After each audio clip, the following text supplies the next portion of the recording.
Vamos a seguir entonces ahora con más lecturas de Sartre, puesto que el profesor Julio Peña Hilo nos va a presentar una lectura de cómo pudo ser recibido Sartre de manera particular en el Ecuador con la lectura que hizo de él Bolívar Echeverría. Julio, buenas tardes, muchísimas gracias por acompañarnos esta tarde.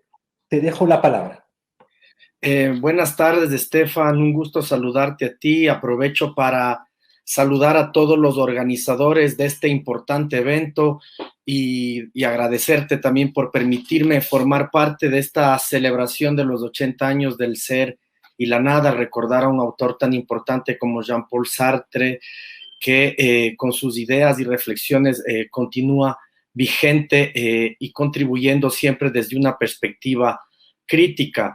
Como habíamos conversado un poquito contigo, ¿cuál es esta idea de recordar a Sartre en América Latina y cómo se lo puede ver vinculado con ciertos trabajos y con ciertos autores? Eso es el pequeño ejercicio que voy a tratar de hacer el día de hoy para presentarles un poco cuáles pueden ser estos puentes que yo veo entre Bolívar Echeverría y Jean-Paul Sartre. Entonces, bueno, agradecerte a ti y también felicitarte ahora públicamente, porque para nosotros desde el Ecuador es realmente una oportunidad y una fortuna contar con profesores como Estefan, que están haciendo un gran ejercicio de divulgación. Tengo aquí su libro con el que hemos trabajado algunos, ¿no? Y este es fruto de toda una serie de charlas, conferencias que ha dado Estefan en la Alianza Francesa y otros espacios para acercar el pensamiento complejo de algunos filósofos y en particular de Jean-Paul Sartre a los quiteños ecuatorianos, superando expectativas, llenando la casa y haciendo muy interesante pues la vinculación con este conocimiento. Entonces, agradecerte, Estefan, y felicitarte por este tipo de dinámicas que estás construyendo en el Ecuador. Cuenta siempre con todo nuestro apoyo. Ahora, sin más, para no quitarles del tiempo, yo he preparado este textito que se llama El ser para sí y el etos barroco, diálogos entre Jean-Paul Sartre y Bolívar Echeverría. El texto, como les acabo de decir, busca develar algunos puentes posibles entre la obra del filósofo ecuatoriano Bolívar Echeverría y Jean-Paul Sartre. Sin embargo, como estamos en un espacio internacional con varios colegas, estudiantes de diferentes latitudes, antes de entrar en materia, sí me gustaría recordarles brevemente quién fue Bolívar Echeverría. Bolívar Echeverría fue un pensador ecuatoriano que nació en Riobamba el 31 de enero de 1941 y falleció en la Ciudad de México el 5 de junio del año 2010. Desde temprana edad mostró un gran interés por la filosofía. Inició este camino después de leer el libro El sentido trágico de la vida, de Miguel de Unamuno, que lo conectaría posteriormente con lecturas de Jean-Paul Sartre y de Martin Heidegger, tres pensadores que junto a Marx se van a convertir en los pilares fundamentales de su formación. Desde muy joven, Echeverría ya concebía a la teoría y a la filosofía como caminos para pensar el contexto político y el mundo real. Después de su paso por la Universidad Libre de Berlín, en Alemania, comenzará a hacer de la filosofía una herramienta política revolucionaria. En 1968 se va a instalar en México, donde va a obtener su doctorado en filosofía en la Universidad Nacional Autónoma de México. A lo largo de su vida, Bolívar Echeverría formó parte de diversos grupos de intelectuales en la creación de revistas políticas y culturales como Pucuna en Quito entre el 61 y el 64, Latinoamérica en Berlín entre el 62 y el 67, Cuadernos Políticos en México entre el 74 y el 89, Palos de la Crítica en México entre el 80 y el 81, Economía Política entre el 76 y el 85, y Contrahistorias, hasta 2003. Hasta el día de su muerte fue coordinador en la UNAM del seminario universitario La Modernidad, Versiones y Dimensiones. El lamentable fallecimiento de Bolívar Echeverría Andrade en el año de 2010, a sus 69 años, desató una revisión de su obra y una ponderación de sus contribuciones a los debates políticos y culturales en diferentes latitudes del planeta. Entre sus principales obras tenemos El discurso crítico de Marx de 1986, Las ilusiones de la modernidad en 1995, Valor de uso y utopía 1998, La modernidad de lo barroco también del 98, La definición de la cultura del año 2001, y Vuelta de siglo del año 2006, y Modernidad y Blanquitud, publicado post-mortem en el año 2010.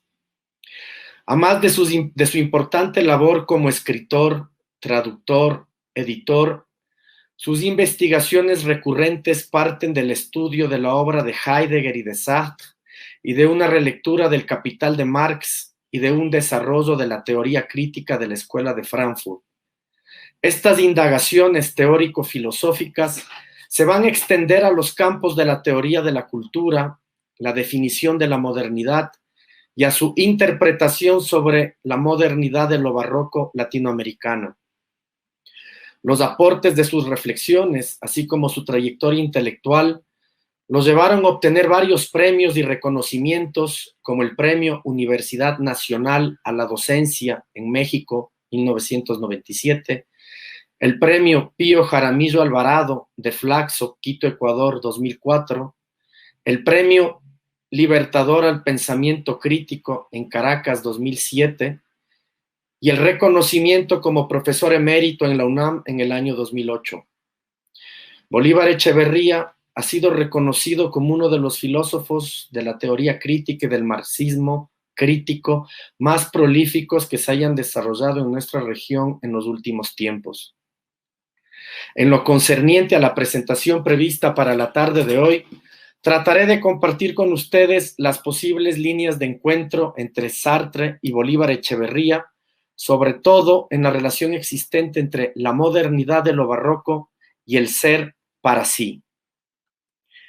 ¿Qué nos quiere decir Echeverría con este postulado de la modernidad de lo barroco o el ethos barroco?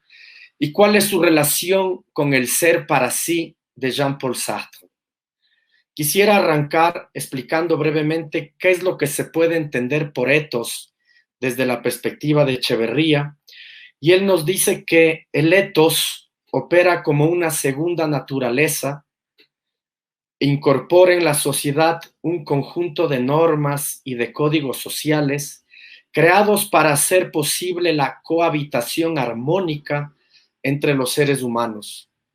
Se trata de una creación indispensable para poder organizarse como sociedad y generar las reglas mínimas que van a regular su comportamiento. Para Echeverría, el ethos barroco entonces va a nacer como una consecuencia de la destrucción que hace el mundo europeo de los mundos prehispánicos.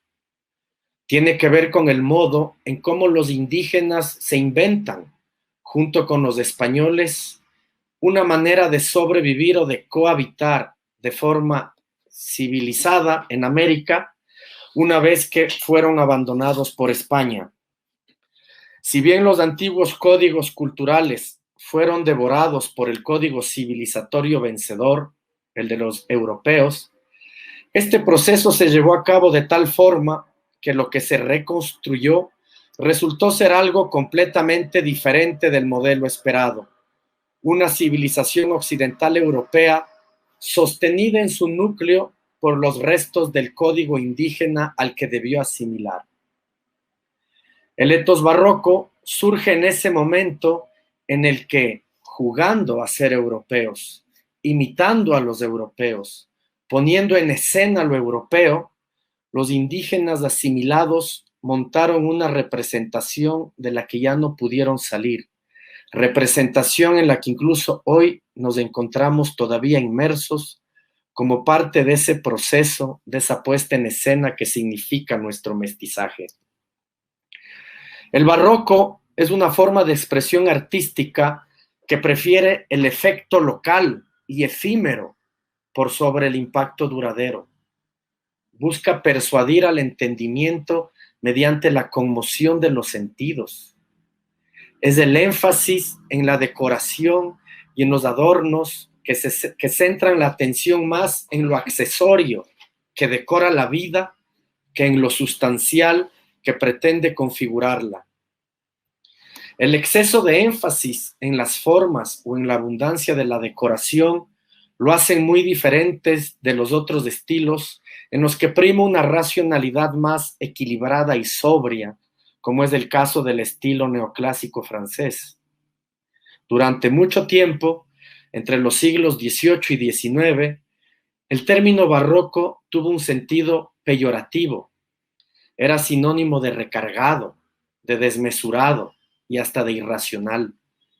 Se decía que era una expresión de la simulación que termina por transformar al arte en un instrumento de lo festivo. Desde esta perspectiva, se puede comprender la estrategia del mestizaje cultural en América Latina, sin duda como barroca, ya que promueve un tipo de comportamiento que intenta permanentemente romper con las reglas y las exigencias impuestas por el canon clásico o por las relaciones capitalistas de producción. Es decir, es una estrategia que se resiste a aceptar la destrucción de los valores de uso, promoviendo y reivindicando las diferentes formas sociales de la vida. Aquí, retomando a Sartre para relacionarlo con la obra de Echeverría, podríamos decir que si el mundo tal como es o como se presenta no nos satisface, hay una necesidad intrínseca de cambiarlo. Desear es proyectar sobre el mundo mundos que todavía no son. Toda acción implica entonces la negación del mundo tal como es. Todo deseo, nos dice Sartre, implica la falta de un objeto o de una forma de ser específica que se manifiesta como llamada. Por ello, para el etos barroco de Echeverría, el rescate de lo lúdico y lo festivo pasa a ser esencial como elementos que reivindican las diferentes dimensiones humanas. En este sentido, se podría pensar que el etos barroco resulta muy poco productivo, ya que no contribuye para nada al incremento necesario del famoso Producto Interno Bruto, más bien lo obstaculiza. Opera justamente como una especie de resistencia al productivismo moderno, como una especie de freno al proceso de aceleración mecanicista del sistema. Por eso se suele escuchar a menudo que los países latinoamericanos no estamos hechos para el progreso en su versión capitalista, no estamos hechos para la disciplina o para el sacrificio que demanda el productivismo, aspectos que son indispensables para una vida moderna capitalista. El etos barroco se va a manifestar o expresar a partir de los cultivos del disfrute y del aprovechamiento de las dimensiones del juego, de la fiesta, del arte, de la gastronomía, la contemplación, entre otras. Y es que, como diría Sartre, no es un estado objetivo el que mueve a los seres humanos, sino es el sentido que pueden darle a la vida lo que los mueve. Dimensiones que en el caso del etos barroco, nos dice Echeverría, comparten entre sí el rasgo común de un restablecimiento obsesivo de los sentidos de la vida frente a la artificialidad del productivismo que se nos impone, que nos aísla o nos oprime. De esta forma, los seres o los sujetos latinoamericanos, como diría Sartre, serán aquellos que desean ser o vivir negando u obstruyendo aquello que no desean reproducir. Retomando a Sartre, podríamos decir que el para sí se funda en tanto que niega de sí cierto ser o manera de ser. Lo faltante surge y se determina por lo existente a partir de lo fallido. Esto nos permite comprender cómo la modernidad de lo barroco permea rasgos de las culturas prehispánicas que van en sentido contrapuesto de las demandas y las exigencias del sistema imperante, sistema que niega la vida y le pone al servicio de la reproducción del capital. Si bien el modelo de desarrollo de la colonia era netamente extractivista, tanto de los recursos naturales como de la fuerza de trabajo, modelo que exigía de cada uno una dosis cada vez más fuerte de autosacrificio, el etos barroco se funda el momento en que nos permite rescatar, al menos por unos instantes, la riqueza cualitativa de la vida, que son estas dimensiones que mencionaba antes, ¿no? Las del juego, la fiesta, el arte, la gastronomía. En ese sentido, retomando a Sartre, podríamos decir que lo faltante en el proceso de despliegue de nuestra versión de la modernidad barroca va a ser lo complementario y lo latente con respecto a la propuesta colonial realmente existente. Todos tenemos en nuestras manos la posibilidad constante de nuestra salvación, decía Sartre. De este modo, el para sí se esboza como un proyecto inacabado de lo que es. En este sentido, como señala Echeverría, no fuimos una copia exacta del modelo español. A la versión ibérica, para nosotros inacabada, le agregamos lo que le faltaba, como diría Sartre. El para sí aparece entonces proyectado hacia sus posibles propios. El etos barroco se configura entonces como una resistencia frente a la destrucción de los valores de uso, costumbres, tradiciones, formas y tipos de consumo, de producción, y lo hace promoviendo y reivindicando las formas sociales de la vida, anteponiendo el principio de placer muchas veces sobre el principio de realidad. Nuestro ser, como nos recuerda Sartre, no es un bloque masivo y compacto. Por el contrario, está siempre alterado por el desear o por el querer de la voluntad. Allí radica nuestra esencia que parte del deseo de cambio. El para sí como fundamento de sí se funda en tanto que niega cierto ser o manera de ser. En este caso, la negación se expresa como resistencia, al igual que lo hace la modernidad de lo barroco frente a la modernidad capitalista. Lo faltante surge y se determina por lo existente a partir de lo fallido. Lo faltante es complementario con respecto a lo existente. De este modo, el para sí se esboza como un proyecto inacabado de lo que es y de lo que le falta. El para sí aparece entonces proyectado hacia sus posibles. El sentido, nos diría Sartre, está ligado a la intencionalidad de la conciencia. Y aquí una imagen que puede ayudarnos a clarificar estas reflexiones puede ser el recordar cómo las grandes festividades, en las que incluso en medio de una situación general de penuria, de precariedad y de represión, los habitantes de nuestro continente se procuran momentos de felicidad, muchas veces a expensas de su propia subsistencia. Sartre nos recuerda que lo posible no es posible sino a los ojos del conocimiento, del acontecimiento. Lo posible se nos aparece como una propiedad de los seres humanos que se presenta en el mundo a través de la realidad humana. Es aquello que carece el para sí para poder ser un sí mismo y que no existe como pura representación, sino como una real falta de ser. Si retomamos el postulado sartreano de que la existencia precede a la esencia, podemos decir que el ser humano empieza por existir, surge, se encuentra proyectado o lanzado al mundo y después se define. Es decir, que el ser humano no va a ser otra cosa que lo que él se haga de sí mismo. Lo humano se manifiesta como un proyecto que se vive subjetivamente y que se proyecta materialmente. Cuando Sartre nos recuerda que el ser humano se elige, entendemos que cada uno de nosotros se elige, y al elegirse o al desplegar el tipo de humano que queremos ser, creamos al mismo tiempo una imagen de lo humano tal como consideramos que debería ser.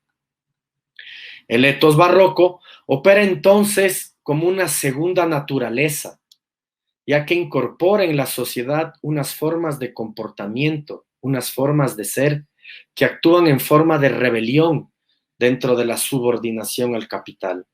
Y lo hacen activando la teatralización de la vida, impulsando las dimensiones de lo imaginario, construyendo mundos ficticios. Por ejemplo, agarremos la relación con el tiempo. Si en Alemania nos dicen que un bus pasa en 5 minutos, llega en 5 minutos. Si en Londres nos dicen que un bus pasa en 5 minutos, llega en 5 minutos.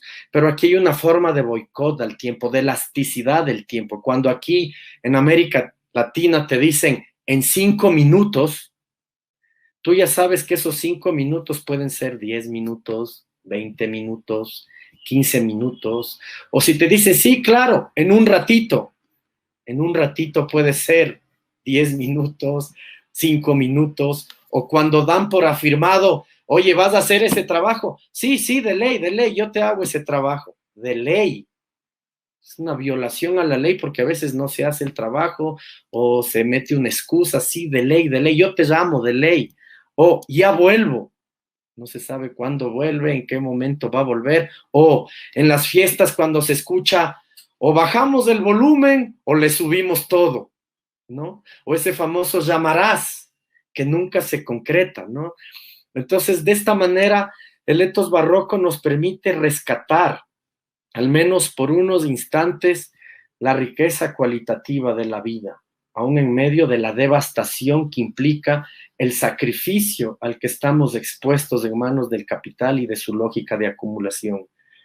En este sentido, si en el ser para sí lo faltante es complementario con respecto a lo existente, si lo faltante surge a partir de lo fallido, la modernidad de lo barroco se presenta como un inventarse la vida aún dentro de la muerte, que implican estas relaciones de producción, explotación, exclusión que vivimos como naciones emergentes cotidianamente. El etos barroco se propone salvar el disfrute y con ello salvar el valor de uso por sobre el valor de cambio. Para el etos barroco, la felicidad debe darse aquí y ahora. Y para ello va a contornar constantemente las leyes puras, clásicas y sobrias de la circulación mercantil. La va a llevar a un juego constantemente de transgresiones para poder vivir plenamente las dimensiones de lo sensible, por encima de la dimensión de lo netamente productivo, artificial, impuesto por lo que Echeverría llama como el etos realista dominante, que podríamos decir está muy vinculado con esa ética protestante y el espíritu del capitalismo que hacía mención Max Weber. Y aquí quisiera hablar de lo posible sartriano rápidamente y el valor de uso en Echeverría. Echeverría, de igual forma, nos recuerda que todo ser humano tiene la capacidad de reproducirse, de generar proyectos de vida y de organizar el mundo, por lo tanto, de definir las formas de los distintos valores de uso.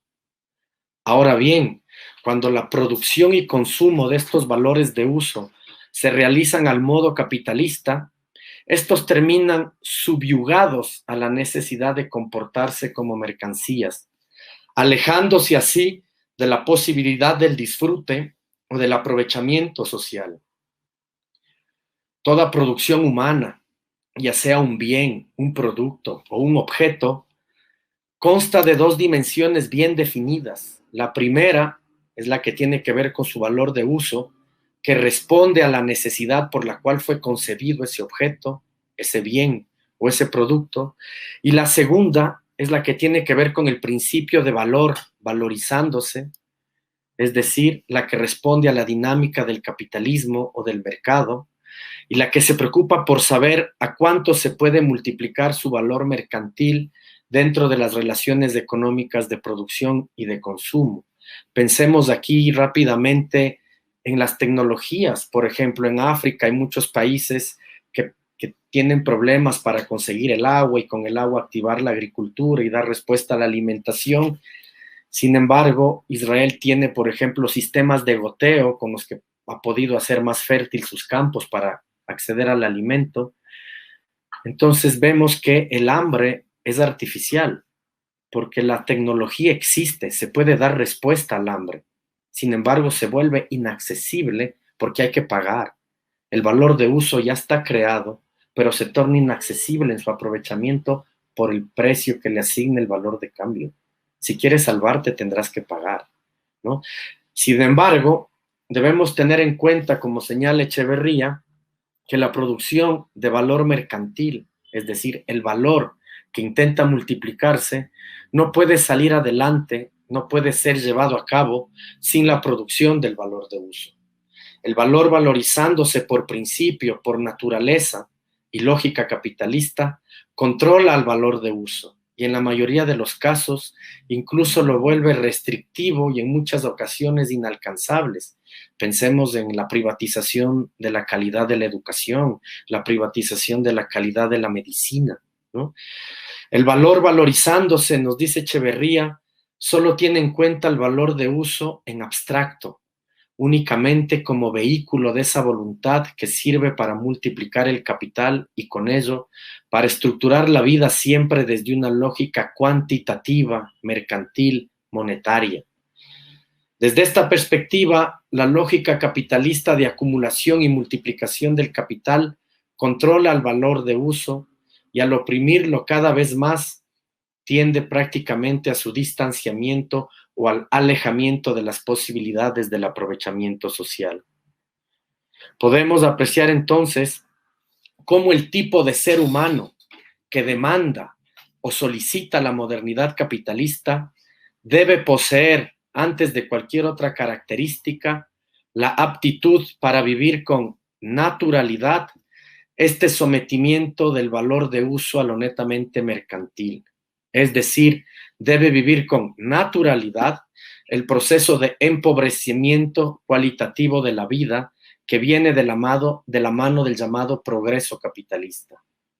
Retomando a Sartre, si el tiempo no es algo que se tiene, el tiempo no es algo que se tiene, sino algo que se toma. Lo faltante en la estructuración de la vida va a ser lo complementario entonces con respecto a lo existente.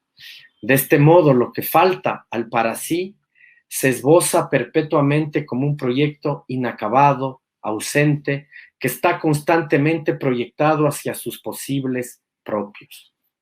Desde Leibniz, nos dice Sartre, suele llamarse posible a un suceso que no se haya incluido en una serie causal existente. Es algo que no se lo puede determinar con seguridad y que no implica contradicción alguna ni consigo mismo ni con el sistema considerado. Siguiendo a Spinoza, cabe hacer de la infinidad de los posibles el objeto de nuestros pensamientos, lo que quiere decir a su vez que lo posible tiene en el ser aquellos pensamientos que no se han realizado, que hacen de lo faltante lo complementario con respecto a lo existente.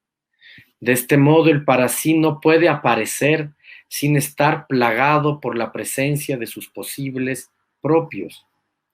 Lo posible resulta de esta manera como múltiples opciones sobre el ser. Lo posible viene al mundo por un ser que es su propia posibilidad. Por otro lado, el en sí, los objetos, los animales o las cosas, siendo por naturaleza lo que son, no pueden tener posibles. El posible se nos aparece únicamente como una propiedad de los seres humanos. La posibilidad, nos dice Sartre, se da como pertenencia a un ser particular del cual es un poder y viene al mundo por medio de la realidad humana. La posibilidad se da como una de las estructuras objetivas de los seres humanos. El posible es entonces una opción sobre el ser y viene al mundo por un ser que es su propia posibilidad. Somos nuestras propias posibilidades, nos definimos por ella, como un escaparse a sí mismos.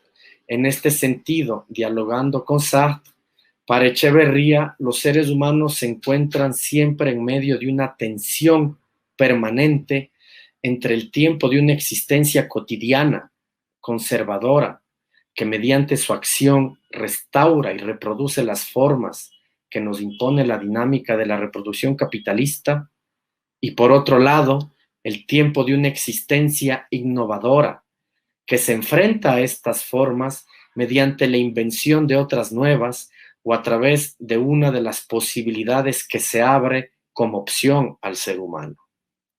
Lo posible o los posibles sartreanos van a conectarse de esta manera con el tiempo de ruptura o tiempo de lo extraordinario para Echeverría, que es el tiempo que está por fuera del ordinario, tiempo en donde se va a dar la posibilidad efectiva de aniquilamiento o destrucción de la identidad del grupo, tiempo que se abre para la realización de las potencialidades de la sociedad, tiempo en donde las metas y los ideales libres de la comunidad pueden cumplirse. Es en el tiempo extraordinario, ya sea en una manifestación, una movilización, una fiesta, en el que la comunidad se pone realmente en cuestión y se contrapone al otro tiempo, al de la vida cotidiana, que está dominado por la práctica rutinaria de la acumulación y reproducción del capital. El etos barroco rasga de esta manera las costuras de la rutina para potenciar la expansión del tiempo extraordinario, tiempo de realización de los posibles, ya que en él se puede cuestionar la identidad de lo humano, la identidad cultural o lo que impone y lo que imprime el sentido y permite el funcionamiento efectivo de la sociedad. El tiempo de la cotidianidad rutinaria, por su parte, es el tiempo de la reproducción de la sociedad. Es un tiempo que no cuestiona lo establecido o lo que se pretende entender engañosamente como el sentido del mundo.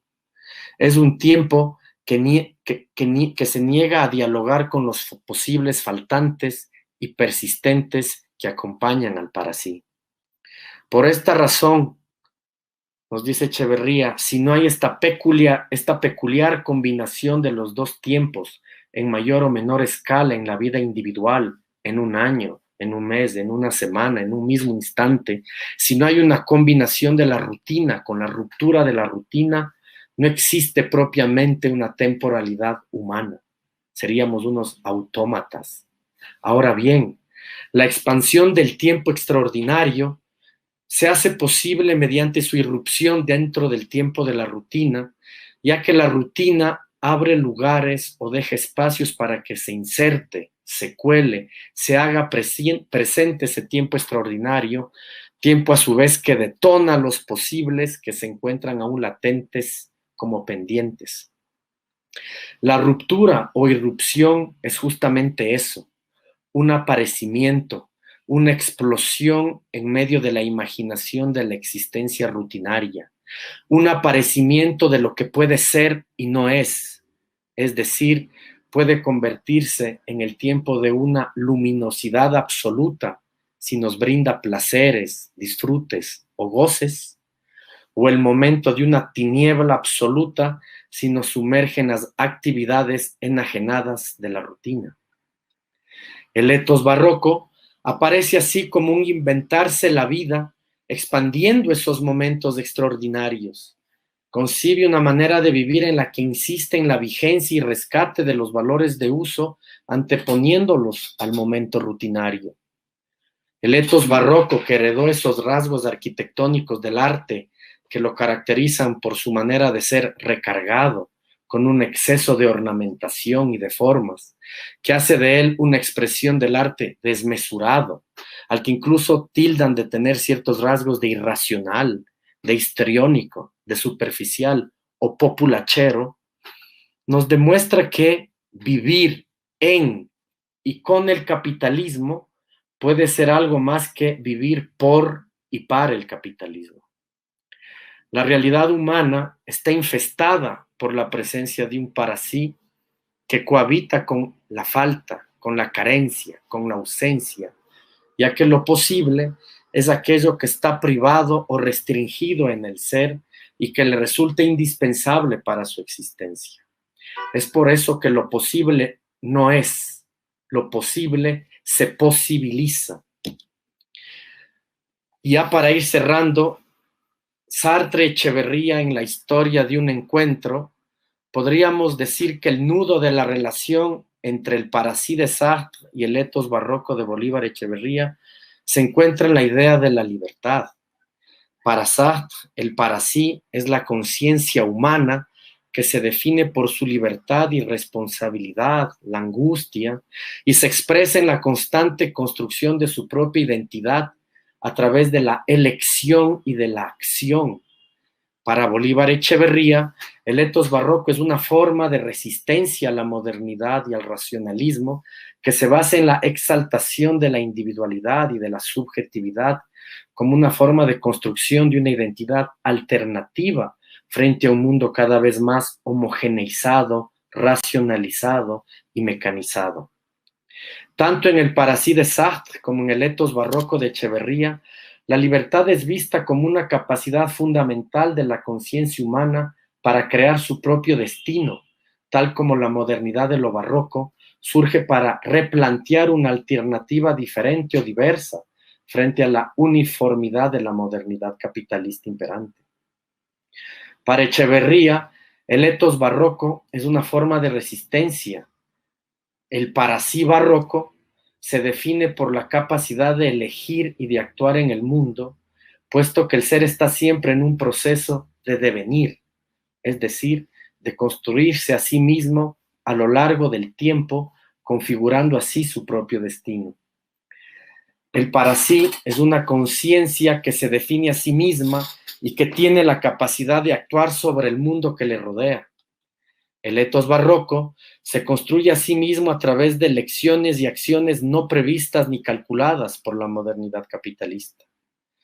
Para Sartre, como para Echeverría, la existencia precede a la esencia, lo que significa que no hay una esencia humana ni un modelo universal que determine nuestra existencia. Como sujetos pensantes y políticos en constante devenir, somos libres de crear nuestra propia identidad y de dotar otros sentidos a la vida. Muchas gracias.